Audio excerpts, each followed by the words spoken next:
අහිමි වීම ගැන මහලොකුවට හිතන්න යන්න එපා. මොකද හිමි වුණ එක වැලි කැටයක්වත් අරගෙන ගියපු කවුරුවත් මේ ලෝකේ නැහැ. අපි ගොඩාක් දුක් වෙන්නේ අපේ ජීවිතේ අපි ආස කරපු දේවල්, ආදරය කරපු දේවල් අපෙන් අහිමි වුණාම අපිට ඒ දේවල් දරාගෙන ඉන්න බෑ. මොකද අපි ජීවිතේ තේරුම් අරගෙන නැහැ. ජීවිතේට හම්බ වෙන හැම දෙයක්ම දවසක අපෙන් නැති වෙලා යනවා කියලා. පොඩ්ඩක් කල්පනා කරන්න. අපි වැඩිපුරම දුක් වෙන්නේ, අපි වැඩිපුරම අඬන්නේ අපි කරන දේවල් වලට නෙවෙයි. අපි ළඟ ඉන්න, අපි ආදරය කරන කවුරුම හරි කෙනෙක් වැරදි දෙයක් කරනකොට ගොඩාක් දුක් වෙනවා. එයාලා කරන දේවල් එයාලට තියෙයි.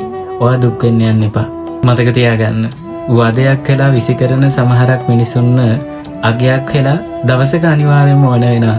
ඉතින් ජීවිතය කියලා කියන්නේ මොකක්ද කියලා තේරුම් ගන්න. එතකොට අපිට ජීවත් වෙන එක හරිම ලේසි. ඔයා දුක් වෙන්න යන්න එපා. ඔයා hina වෙලා සතුටින් ජීවත් වෙන්න.